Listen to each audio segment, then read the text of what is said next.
Magandang umaga at dahil December na nga po ay talaga naman busy po ang lahat ng team. Chillaxing cheers kaya nga po maaga pa lang ay bumiyahe na kami papuntang Antipolo. At mag-i-install nga po kami doon ng blinds at saka mga curtain. Dahil maaga nga kami kaya hindi namin naramdaman ang traffic. Sa panahon kasi ngayon na December kailangan paagahan ng gising, paagahan ng biyahe. Bago kami dumiretso doon ay kumain na muna kami dito sa karinderya na malapit po sa kanila. Madalas na nga rin po kami kumakain dito dahil marami na rin po kaming mga kliyente dito. Masarap din naman yung mga pagkain dito kaya lang sa mga oras na yan ay medyo sumablay sa amin yung lugaw. Hindi siya ganun kasarap. Anyway, ang importante ay malamnan yung tiyan namin. Dahil nga po Antipolo to ay may kalamigan po kasi itong lugar na to at mapapasarap din talaga yung kain mo. At mga bandang alas 7 na nga po ng umaga ay tumating na kami dito sa site. Hindi pa nga po pala tapos yung kanilang dream house kaya marami pa rin po mga tao dito at marami pa rin po mga inaayos sa loob at labas ng bahay. Malapit na rin kasi dumating sila sir, isang linggo na lang. Kaya kailangan talaga naming matapos agad ito. Pero kung titingnan mo dito sa labas ng bahay nila, ay akala mo tapos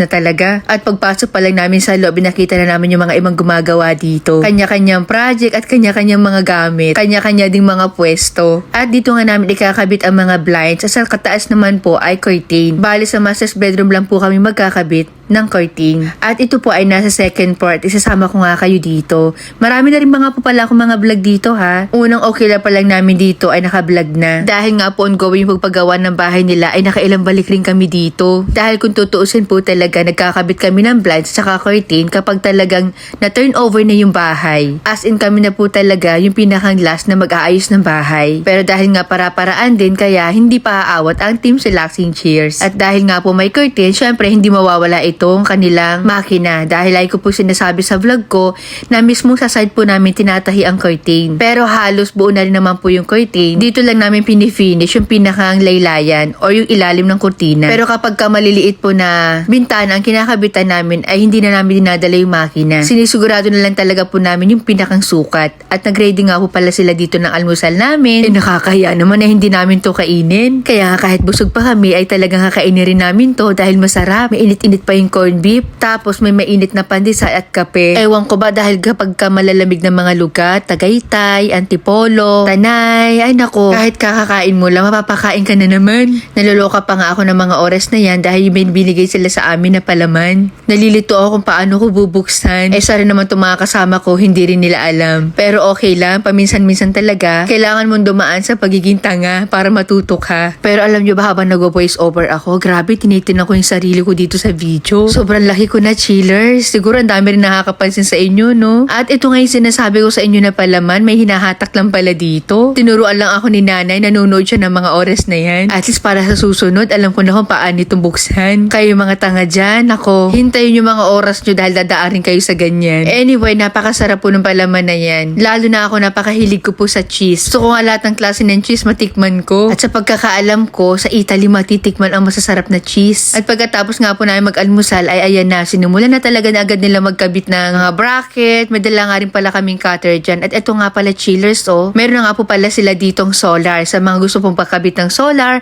PMS the kit. Meron din po kami mga contact niyan. Ganon din po ang electric fence. Napakarami rin po mga CCTV dito. Sabi ko nga sa may-ari ng bahay, maglalaga rin sila ng mga aso dito para talagang safe na safe sila. Buti na nga lang at nakakapag-voice over ako dahil napakaingay po ng mga oras na yan. At habang nag-i-install nga kami sa Antipolo, ito naman yung sinad sa akin ng ganap dito sa agawaan namin. Isa po kasi ito sa ipapare-upholstery sa amin. At sinad nga po ito sa akin para maisend ko rin po sa client ko. Pinapakita lang namin sa may-ari kung gaano nakasagi at kung anong mga materyales po ang ginamit sa atin nilang sopa. Parang sa gayon ay alam po nila kung anong materyales din po ang gagamitin namin sa pag-upgrade para malaman din nila na kung bakit ganun po ang presyong ibibigay namin. Dahil ayan po tagpi-tagpi yung ginamit ng mga foam. Kami po kasi hindi kami gumagamit ng ganyan. Kadalasan po talagang ginagamit namin ay buong foam. Kokonti nga yung ring na nilagay dito kaya dinagdagan din po namin yan. Pati ang mga kahoy ay na-upgrade namin at pinalitan po namin yung iba dahil paluchina lang po yung ginamit. Alam nyo kung ganito siguro yung gagamitin kong materyales sa mga sofa ninyo.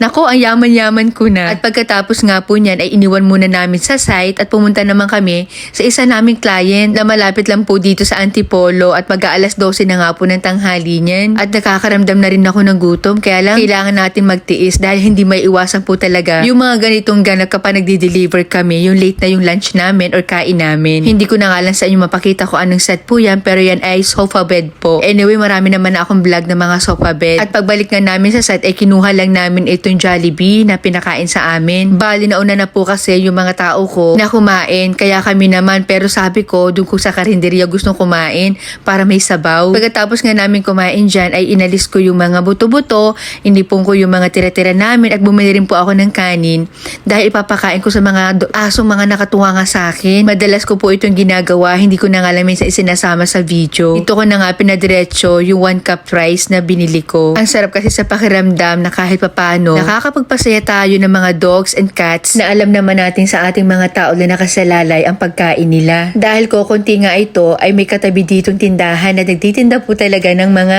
dog food. Kaya bumili na ako ng kalahating kilo at ihahalo ko nga dito. Wala rin naman kasi sa status ng buhay ang chillers. Kapag gusto mo, magagawa mo ng paraan. Kahit siguro ang 4 na aso mabubusog dito sa dami. Dahil kulang nga rin po ako sa tulog ay gusto ko muna umidlip dito sa unahan ng sasakyan, kaya lang ang init. Kaya ginawa ko, mekos ko na nga itong pagkain ng aso. Maaga pas kasi niyan kaya ayoko pa sana ipakain dahil marami rin naman po nagbibigay ng pagkain sa kanila dito. Pero syempre kapag tapos na yung ginagawang bahay dito, mawawala na yung mga construction worker dito. Kaya sigurado magugutom na naman sila.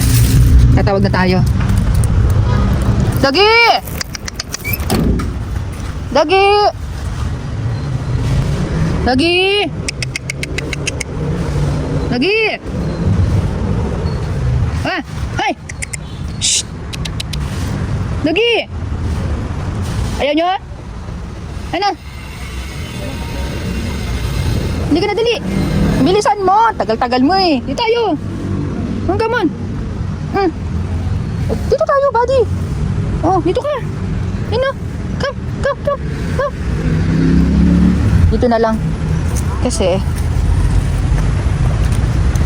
maghintay ka. Konti lang, pang merienda lang. Ha?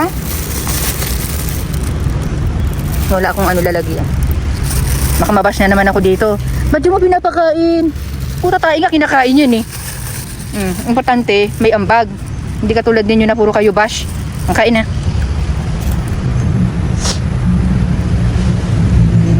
Juicy pa. Dami pa nito.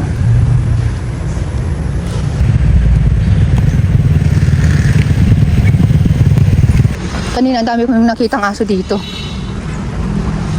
Gahanap ako. Bali nga pala, update ko kayo sa ginagawa nila. Yung sa kwarto, sa taas, sa master's bedroom, tapos na yun. Pero babalik ko kami dito para sa blinds kasi hindi kami pwede mag-cut doon sa living room nila. Masyadong pang madumi. Madudumihan yung blinds. Buti na lang, malapit lang naman kami dito. Babalik na lang kami. Mamaya tayo, maghintay tayo. Ay, busog na si Brownie. Nakakatuwa. Ano siya? Nubos niya talaga. Akala ko pipiliin niya lang yung may mga yung mga laman-laman.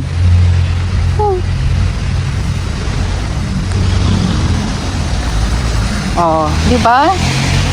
Nakapagpabusog tayo ng isang aso. Busog yan. Dami kong binigay dyan. All goods. At eto na nga yung naging outcome ng pagkabit namin ng blinds dito. Korean blackout po yung ginamit namin dito at sa lahat po ng mga dinedelibera namin. Makalat pa nga pala dito, chillers, kaya babalik na lang po ako dito para i-house tour ko kayo. Sa ngayon ay ito muna ipapakita ko sa inyo, pati nga yung sa master's bedroom ay hindi ko muna kayo maisasama doon, saka na lang dahil malapit naman na ding umuwi sila sir at ini-invite nga nila kami sa birthday niya as a house blessings ng bahay na to. So paano, chillers, sana po ay nag-enjoy kayo sa panunood at kung hindi pa kayo nakasubscribe, please mag-subscribe ka na. Parang regalo mo na lang sa akin sa araw ng Pasko. O sa mga gustong umorder, nasa screen lang po ninyo ang aming contact number. At sa price naman po ay pakibasa na lang. Dito sa amin, mura pero hindi basura. Kaya mag-subscribe ka na. Bye!